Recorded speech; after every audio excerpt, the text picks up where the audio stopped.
Hello everyone. आज हम लोग डीएवी के क्लास 6 का एसएसटी लेसन नंबर 15 है। इसको मैं आपको एक्सप्लेन करने जा रही हूँ। North India after Mauryas and Shungas. तो नॉर्थ इंडिया में जहाँ पहले मौर्य साम्राज्य था, अब वहाँ पर सुंग आ जाते हैं। तो मौर्य साम्राज्य के बाद नॉर्थ इंडिया में क्या क्या होता है, इसके बारे में हम पढ़ेंगे आज इस चैप्टर में। After the decline of Mauryan Empire, the power came into the hands of the Songs in northern India. There were many invasions from Indo-Greeks, Shaks and Parthians in the north after the fall of Songs. Kaling and Andhra Pradesh became independent. Kusan, the invaders, made India their home and settled here. Later they became a part of Indian society. तो जब north India में मौर्य साम्राज्य का पतन हो जाता है, तो मौर्य साम्राज्य का जो सत्ता है वो अब सुंगों के हाथ में आ जाता है, सुंग के हाथ में। और सुंग साम्राज्य स्थापित होता है इंडिया में। और उसके बाद जो है सो कई सारे विदेशी आक्रमणकारी आते हैं, जैसे कि पहले इंडो ग्रीक, फिर शक, फिर पार्थियन और फिर कुषाण। इस तरह से जो है वो आते हैं ये, और एक एक करके वो जो है अपना शासन यहाँ पर करते हैं सुंग के बाद। इसमें कलिंग और जो आंध्र प्रदेश होता है वो अपना इंडिपेंडेंट हो जाता है, वो किसी के अधीन नहीं रहता है। और जो कुषाण थे, जो विदेशी आक्रमणकारी जो लास्ट में आते हैं, जैसे सबसे पहले आते हैं इंडो ग्रीक, फिर शक, फिर पार्थियन और फिर कुषाण आते हैं। तो जो कुषाण थे उन्होंने वो इंडिया में ही सेटल हो गए पूरी तरह से, और इसे ही अपना घर बना लिया। और बाद में वे भारतीय संस्कृति के, भारतीय समाज के का एक पार्ट बन गए। Among Indo-Greeks, the most famous ruler was Menander. जो इंडो ग्रीक के का जो था मोस्ट फेमस रूलर था, सबसे ज़्यादा फेमस था, वो मिनांडर था, जिसका नाम मिलिंद भी था। He adopted Buddhism and established his rule over Punjab and Kashmir. और उसने बौद्ध धर्म को अपनाया था। पहले वो बौद्ध धर्म नहीं मानता था, लेकिन बाद में उसने बौद्ध धर्म अपना लिया, और उसने अपनी शासन जो था वो पंजाब और कश्मीर से में स्थापित किया, और वहीं से वो पूरे एरिया पे रूल करता था। He ruled from the province of Gandhara. और गांधार प्रांत पर भी उसका प्रशासन था। His coins have been found in many parts of India. और उसके जो सिक्के थे, जो सिक्के उसने चलाए थे, वो नॉर्थ इंडिया के कई सारे पार्ट से पाए गए हैं, मतलब कि अलग अलग एरिया से पाए गए, जिससे कि ऐसा लगता है कि मतलब कि वहाँ के राजाओं से या उधर के लोगों के साथ इसका व्यापारिक संबंध होगा, इसलिए वो सिक्के अलग अलग पार्ट में नॉर्थ इंडिया में पाए गए। Another famous Indo-Greek ruler was Heliodorus. He adopted Vaishnavism. He built a grand ध्वज pillar at बेसनगर। तो पहला तो जो था वो मिनांडर था, इंडो ग्रीक रूलर, जो सबसे फेमस था, ग्रेट रूलर था। और उसके बाद जो सेकंड जो फेमस रूलर था वो था हेलियोडोरस। और मिनांडर ने तो बौद्ध धर्म अपनाया था, और जो ये सेकंड था हेलियोडोरस, उसने वैष्णव धर्म अपनाया था, यानी भगवान विष्णु की जो पूजा करते हैं वो वैष्णव धर्म को फॉलो किया था उसने। और उसने एक बहुत बड़ा ध्वज पिलर जो है वो बेसनगर में बनाया था। The contribution of the Indo Greeks is manifold in the fields of Natyashastra, coinage, sculptures, philosophy and trades. Indo Greek लोगों का जो कंट्रीब्यूशन था वो कई सारे क्षेत्रों में था, जैसे कि नाट्यशास्त्र में, कॉइनेज यानी कि सिक्के वगैरह बनाने के क्षेत्र में भी था इनका। क्योंकि इंडो ग्रीक जो थे वही ऐसे शासक थे जिन्होंने सबसे पहले सोने के सिक्के चलाए, और उन्हीं के टाइम में ऐसे सिक्के थे जिन पर कि कौन से राजा के टाइम में कौन से सिक्के चले थे, तो उन सिक्कों पर उन राजाओं का चित्र और टाइम भी टाइम पीरियड लिखा रहता था, जैसे कि इतने सन में, इतने ईस्वी में ये सिक्के चले हैं। तो उस तरह से डिटेल उससे पता चलता था कि ये सिक्के कौन से राजा के, कौन से काल के हैं। The Shaka originally belong to Central Asia. जो शक थे वो मध्य एशिया से बिलोंग करते थे, वो यहाँ इंडिया के नहीं थे, वो मध्य एशिया से बिलोंग करते थे और वे इंडिया आए थे। They defeated the Bactrians, Greeks and entered India. उन्होंने बैक्टीरियंस यानी जो ग्रीक थे, क्योंकि पहले सबसे पहले इंडो ग्रीक आए थे, तो जो जिसका शासक था मिनांडर और हेलोडोरस वगैरह, तो फिर उसके बाद ये आए शक। तो शकों ने जो ग्रीक के जो शासक थे उनको हराया, बैक्टीरियंस को उन्हें बैक्टीरियंस भी कहा जाता है ग्रीक को, तो उन्हें हराया और भारत में प्रवेश किया। द शक got divided into 5 branches and established their rule in Punjab and Afghanistan. Their capital was Takshila, which is now named as Rawalpindi in Pakistan. तो जो शक जब भारत में आए तो उन्होंने 5 पार्ट में डिवाइड हो गए। जैसे कि ये अगर इंडिया है ये, तो ये 5 पार्ट में डिवाइड हो गए। तो जो एक पार्ट था उनका इधर का अफ़गानिस्तान में था, दूसरा इधर पाकिस्तान का जो पंजाब है वहाँ पर, तीसरा इधर मथुरा है, एक इधर गुजरात के साइड में, और पांचवा जो पार्ट था वो इधर दक्षिण नॉर्थ जो दक्षिणापथ कहा जाता है जिसे, साउथ में था। तो इस तरह से वो 5 भागों में डिवाइड हो गए थे और उनका जो शासन था वो पंजाब और अफ़गानिस्तान से चलता था। इनकी राजधानी जो थी वो तक्षशिला थी, जो कि अब उसका नाम रावलपिंडी है और वो अब पाकिस्तान में है। तो इस शक का जो इम्पोर्टेंट रूलर्स थे वे कौन कौन थे? तो रुद्रदामन, जिसका शासनकाल जो था 130 सीई से 150 सीई तक था। The addict engraved in Girnar mountain in Junagadh provides information about the period of Rudradaman. तो गिरनार पर्वत पर जो एक जूनागढ़ गुजरात में जगह है, वहाँ गिरनार अभिलेख है, एक एडिक्ट है जिसमें जो लिखा गया है उससे हमें इंफॉर्मेशन मिलता है रुद्रदामन के शासनकाल के बारे में। It shows that there was peace and prosperity in his kingdom. और उससे पता चलता है हमें कि उसके साम्राज्य में शांति थी और समृद्धि थी। He had a council of minister to advise him. और उसको एडवाइस करने के लिए मिनिस्टर्स का एक काउंसिल भी था। He is used silver coins on which his figure was engraved. और उसने जो है सिल्वर के कॉइन्स चलाए थे, सिल्वर यानी कि चांदी के सिक्के चलाए थे जिस पर कि उसका चित्र भी फोटो भी बना हुआ होता था। He was always ready to help his people. वो हमेशा अपने लोगों की, अपनी प्रजा की हेल्प करने के लिए रेडी रहता था। He repaired the Sudarshan lake in Kathiawar Gujarat in order to provide good irrigation facility. He was a great lover of Sanskrit. तो जो मौर्यों ने जो सुदर्शन झील जो था, सुदर्शन लेक जिसका बनवाया था सिंचाई के लिए, अपने साम्राज्य में लोगों को सिंचाई की सुविधा देने के लिए सुदर्शन झील का निर्माण करवाया था मौर्यंस ने। तो वो काफ़ी लंबे पहले हो था, तो अब के टाइम में कुछ टूट फूट गया था, तो उसी का इसने कुछ रिपेयरिंग भी करवाया था।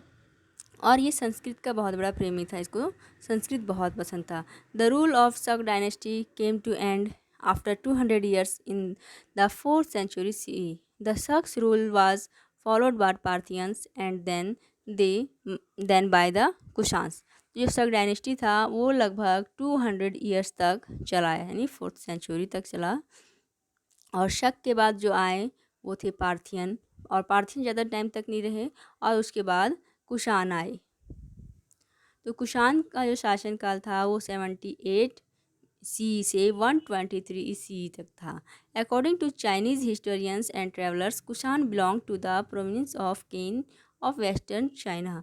तो जो चाइनीज़ हिस्टोरियंस थे, चाइनीज़ इतिहासकार थे और जो यात्री थे जो भारत आया करते थे, उनके अनुसार से कुषाण जो है वो वेस्टर्न चाइना के केन से बिलोंग करता था। दे वर नोन एज यूची, और वे यूची के नाम से जाने जाते थे। They were defeated by Huns, और वे उन्हें हुन्स ने पराजित भी किया था। So they moved out towards India and settled in Afghanistan after defeating the Shakas. तो वहाँ पर जब ये चाइना में थे, वेस्टर्न चाइना में, तो वहाँ पर काफ़ी ज़्यादा उधर से हुन लोगों का आक्रमण होता था। हुन एक बहुत आक्रमणकारी होते थे, उनका आक्रमण भारत पर भी हुआ था। तो जो हुन थे उनके आक्रमण से बचने के लिए ये इंडिया की तरफ आने लगे, और इंडिया की तरफ आने लगे तो इन्होंने अफ़गानिस्तान के क्षेत्र में जहाँ पर शक थे उन शकों को हराया और उसके बाद अपना साम्राज्य स्थापित किया। They extended their territories to Sindh, Punjab and the great part of the Gangetic basin. तो इन्होंने अपना जो टेरिटरीज़ है वो सिंध, पंजाब और गैंगेटिक बेसिन जो था वहाँ तक अपने साम्राज्य का विस्तार किया था। कनिष्क 78 सी से लेकर के 101 सी तक इसका शासनकाल था। He was the most able and powerful Kushan ruler. ये कुषाणों में सबसे ज़्यादा योग्य और पावरफुल रूलर था। He supported Buddhism wholeheartedly. इसने जो है पूरी तरह से बौद्ध धर्म को सपोर्ट किया था। Many Buddhist monasteries were build during this period. बहुत सारे बौद्ध धर्म के लिए जो बनते थे यहाँ वो चैत्य है, विहार वगैरह जो है वो इसके समय में बनाए गए थे। The 4th Buddhist council was held during his reign. जो तो बौद्ध धर्म की जो थी वो 4 बार उनकी काउंसिल हुई थी, 4 बार मीटिंग उनकी बैठक हुई थी। तो उसमें जो 4th बार जो हुआ था वो इसी के शासनकाल में हुआ था। He was the follower of Mahayana branch of Buddhism. तो बौद्ध धर्म जो था 2 भागों में विभाजित था, एक हीनयान और दूसरा महायान। तो जो ये कनिष्क था वो बौद्ध धर्म के महायान ब्रांच को फॉलो करता था। Kanishka was a great lover and patron of learning. He propagated Sanskrit language and literature, art and architecture, sculpture, science, etc. Mathura, Sarnath, Amravati, and Gandhar were the main centers of development of art, architecture, and sculpture. He himself was a great scholar during the period of Kanishk. Ashwaghosh wrote an epic Buddha चरित्र इन संस्कृत। कनिष्क जो था वो learning का बहुत बड़ा शौकीन था और उसने संस्कृत लैंग्वेज और लिटरेचर को बहुत सपोर्ट किया और आर्ट एंड आर्किटेक्चर को भी सपोर्ट किया, स्कल्पचर, साइंस वगैरह इन सब को उसने सपोर्ट किया। और उसी एक काल में मथुरा में सारनाथ, अमरावती और गांधार जो थे, मथुरा, सारनाथ, अमरावती और गांधार जो थे वो डेवलपमेंट के मेन सेंटर्स थे और वहाँ पर आर्ट, आर्किटेक्चर और स्कल्पचर्स के भी वो मेन सेंटर होते थे। इन सब का डेवलपमेंट वहाँ पर जो था वो बहुत ज़्यादा होता था। वो जो है और इसी के काल में, कनिष्क के काल में ही उसका एक कवि था अश्वघोष, जिसने एक एपिक लिखा था जिसका नाम था बुद्ध चरित और ये संस्कृत में लिखा गया था। और Kanishka is also known for his fine coins. और कनिष्क जो है वो अपने सिक्कों के लिए भी जाना जाता था क्योंकि उसके सिक्के जो थे बहुत अच्छी क्वालिटी के और अच्छे होते थे। ही स्टार्टेड द शक एरा इन CE 78 और उसने शक एरा जो है वो स्टार्ट किया कब? 78 CE में। जिस तरह की अभी आप आगे देखिएगा कि और भी कई एरा थे, जैसे कि शक एरा है, वैसे विक्रम संवत है। तो इस तरह से उसने जो है वो शक एरा को स्टार्ट किया 78 CE में। This era is now used by Indian government as national era. और यही एरा को इंडियन गवर्नमेंट के द्वारा नेशनल एरा के रूप में यूज़ किया जाता है। Later on the Kushans adopted Hinduism. और बाद में कुशानों ने हिंदू धर्म को अपना लिया था। The last Kushan ruler in India was Vasudev. और जो इंडिया में लास्ट कुषाण रूलर था वह वासुदेव था।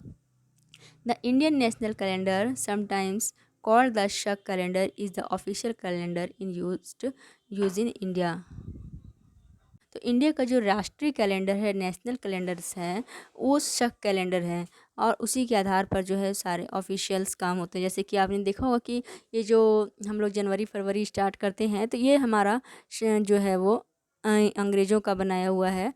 हमारे अनुसार जो है वो नया साल जो होता है वो कब से स्टार्ट होता है, उसका अलग से हिंदी में कैलेंडर है होता है उसका, जैसे चैत्र, बैसाख वगैरह जो होता है ना, फागुन, चैत्र, बैसाख, तो उस चैत्र से जो है वो नया साल स्टार्ट होता है।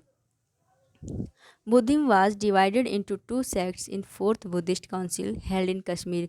बौद्ध धर्म जो 4th काउंसिल जो कि कश्मीर में आयोजित की गई थी, वहाँ पर जो बौद्ध धर्म थे वो 2 भागों में बट गए थे, एक महायान और हीनयान। महायान जो था उसी का फॉलोवर था ये Kanishka. The followers of Mahayan believed that Buddha was incarnation of God and his images were worshipped।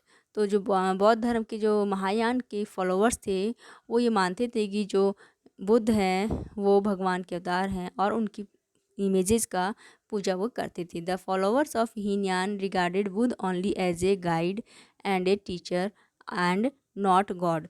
तो जो हीनयान जो थे उसके जो फॉलोअर्स थे वो मानते थे कि जो बुद्ध थे वो सिर्फ एक मतलब कि गाइड करने वाले थे, एक टीचर के रूप में थे, भगवान वो नहीं थे। Effects of contact between central Asia and north India. The contact with Greek, Shaka, Parthian and Kushan made a deep impact on the Indian society. इन लोगों से जब संपर्क हुआ तो उसका भारतीय समाज पर काफ़ी गहरा प्रभाव पड़ा था। किनका? जैसे ग्रीक, शक, पार्थियन और कुषाण जो थे, इनका जब भारत में प्रवेश हुआ तो इनसे कांटेक्ट में जब यहाँ के लोग आए तो इसका जो है वो भारतीय समाज पर काफ़ी गहरा प्रभाव पड़ा था। Till then Indians were using unstitched clothes. यानी कि अब तक जो इंडियंस थे वो बिना सिले हुए कपड़े ही पहना करते थे। The Kushans introduced the use of stitched cloth like long coat and long boots, trouser and tunics।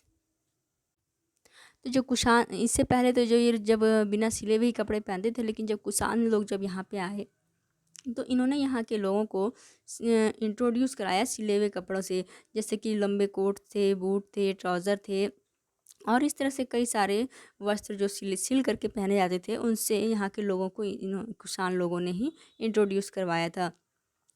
और इन्होंने यहाँ के लोगों को हेलमेट्स यानी कि टोपी से भी इंट्रोड्यूस करवाया था। और कुषाणों ने यहाँ भारत आकर के भारतीय धर्म को और समाज को जो है वो अपनाया और ये उसी का पार्ट बन गए। Kushans were accepted as Kshatriya and they worshipped Shiva and Vishnu. Kushan जो थे उन्होंने क्षत्रिय धर्म को अपनाया और वे शिव और विष्णु की पूजा करते थे।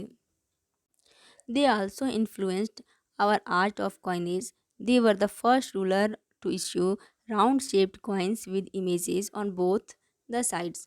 और ये जो कुषाण लोग थे ये हमारे इंडियंस के जो सिक्के जो हम लोग बनाते थे उससे काफ़ी प्रभावित थे उसको।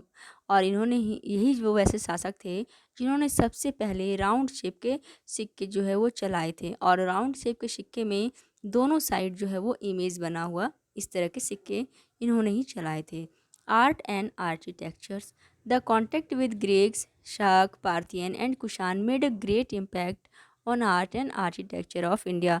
तो इन लोगों से जब संपर्क में आए तो ग्रीक, शक, पार्थियन और कुषाण से तो इंडिया के आर्ट और आर्किटेक्चर पर काफ़ी गहरा प्रभाव पड़ा का। Gandhara school of art and Mathura school of art were developed during this period. जो गांधार आर्ट कला था और मथुरा आर्ट कला जो था मथुरा कला जो था यानी गांधार कला और जो मथुरा कला था ये इसी पीरियड में डेवलप हुआ था। The art of sculptures was also deeply influenced. Their subjects were Indian but Greek in style, hair and face. The Greeks contributed to the development of Indian theatre by introducing the use of Yavanika curtain on the stage. Look at the two images of Buddha and find out the similarities and differences in two schools of art। जो ये कुषाण थे Greeks थे, शक और Parthian थे, तो इन्होंने जो है वो स्कल्पचर्स आर्ट ऑफ स्कल्पचर जो था उसको काफ़ी बढ़ावा दिया। और जो इनका जो सब्जेक्ट था मतलब कि जिसके ऊपर इन्हें कोई चीज़ बनाना होता था वो तो इंडियन होता था। जो एक कला थी इनकी जो जिसके ऊपर यानी कि मतलब कि जो भी सब्जेक्ट होता था इनका वो तो इंडियन होता था, लेकिन ये देखने में इनका स्टाइल जो होता था वो हेयर स्टाइल या फेस वगैरह ये चेहरे से तो ग्रीक दिख होते थे, लेकिन इनका जो काम होता था वो सब इंडियन बेस्ड होता था। और इन्होंने जो इनकी जो डेवलपमेंट थी, इनका जो विकास था उसमें एक बहुत बड़ा जो योगदान था ग्रीक्स लोगों का वो था इंडियन थिएटर में। इंडियन थिएटर जो था भारतीय सिनेमा जो था उसको पर्दा से इंट्रोड्यूस कराना। पर्दा यानी कि उनकी लैंग्वेज में पर्दा को कर्टेन को यवनिका कहा जाता था। ऐसे स्टेज पे होता है ना कि नाटक वगैरह होता है तो पर्दा लगता है, पर्दा खुलता है, तो इस पर्दा से इंट्रोड्यूस कराया इंडियन थिएटर को ग्रीक लोगों ने। यहाँ पे देखिए टू इमेजेस दिए गए हैं बुद्ध के और इसमें से आपको सिमिलरिटी क्या है और डिफरेंसेस क्या है दो टू स्कूल ऑफ आर्ट में, यानी कि एक मथुरा कला में बनाया गया है और एक गांधार कला में बनाया गया है। तो वो आपको इसमें से डिफरेंसेस देखना है। देखिए ये गांधार स्कूल ऑफ आर्ट है और एक बुद्ध का जो मूर्ति है, बुद्ध की जो प्रतिमा है वो मथुरा स्कूल ऑफ आर्ट में है। तो देखिए दोनों ही कला में जो है वो क्या क्या डिफरेंसेस हैं और क्या क्या सिमिलरिटीज़ हैं। Science and technology. The Indians updated their knowledge as astronomy and astrology. Indians लोग जो थे उन्होंने अपनी नॉलेज जो है एस्ट्रोनॉमी और एस्ट्रोलॉजी में डेवलप कर ली थी, अपडेट किया था। The terms horoscope has been derived from the Greek term hora shastra. जो हॉरोस्कोप का टर्म था टर्म हॉरोस्कोप का जो टर्म था वो ग्रीक टर्म जो था होरा स्टार उसी से आया था। और इस समय जो था वो लेदर के शूज़ भी अब बनने स्टार्ट हो गए थे। और रेड कलर की जो पॉटरी थी, लाल कलर के जो घड़े होते थे पॉटरी यानी कि जो मिट्टी के बर्तन होते थे वो उनका यूज़ और बर्न्ट ब्रिक्स यानी जले हुए ईंटों का यूज़ जो था उस समय काफ़ी पॉपुलर हो गया था। और जो गोल्ड कॉइन्स थे कुषाणों ने जो चलाए थे वो रोमन स्टाइल में गोल्ड कॉइन्स इंडिया में उनके द्वारा बनाया गया था और चलाया गया था। ग्लास वर्क को भी इन्होंने काफ़ी प्रोत्साहन दिया था। नेक्स्ट है लैंग्वेज एंड लिटरेचर। तो there was give and take between Indian language के बीच क्या था, लेना और देना जो था वो चलता रहता था। Greek and other language during this period, तो जैसे कि उस समय ग्रीक थे और अदर भी जो लैंग्वेजेस थी उनके बीच कि उनकी लैंग्वेज को अपनाना और यहाँ के लोग लैंग्वेज को वो लोग अपनाते थे, इस तरह चलता था। We have adopted many words from them, hora, kalam, plague, सुरंग, etc. The Greeks also adopted many Sanskrit words, कर्प्स, शार्करा, Vaidurya, etc. तो इस तरह से बहुत से वर्ड्स जो थे, ग्रीक लैंग्वेजेस जो थे उसकी वर्ड्स हमने अपनाए, और हमारी जो थे वो बहुत सारे संस्कृत के वर्ड्स उन लोगों ने भी अपना लिए थे, उनके भी बोलचाल में यूज़ होने लगा था। The noted scholar Patanjali earned great fame for the evolution of word language and grammar. He also wrote Mahabhasya during this period, which is a great study on evolution of words and grammars. तो एक पतंजलि जो थे उनके द्वारा words, language और grammar के बारे में काफ़ी कुछ लिखा गया था, और उनका जो ये लिखा गया था इस पीरियड में जिसको महाभाष्य कहा जाता है। तो महाभाष्य जो था वो पतंजलि के द्वारा लिखा गया था। वो ये स्टडी का इवोल्यूशन ऑफ वर्ड्स और ग्रामर का जो था वो ग्रेट स्टडी था, मतलब कि उसमें बहुत ज़्यादा अच्छा से और उस समय जो है बहुत ज़्यादा इसमें लिखा गया था। जो क्या था वो महाभाष्य था, उस पुस्तक का नाम, जो कि पतंजलि के द्वारा इस काल में लिखा गया था वर्ड्स, लैंग्वेज और ग्रामर के ऊपर। तो आज के लिए आपका वीडियो यहीं पे समाप्त होता है। आई होप आप लोगों को के लिए ये वीडियो कुछ हेल्पफुल ज़रूर होगी, और अगर हेल्पफुल है तो प्लीज़ चैनल को सब्सक्राइब करें और वीडियो को शेयर करें। Thanks for watching.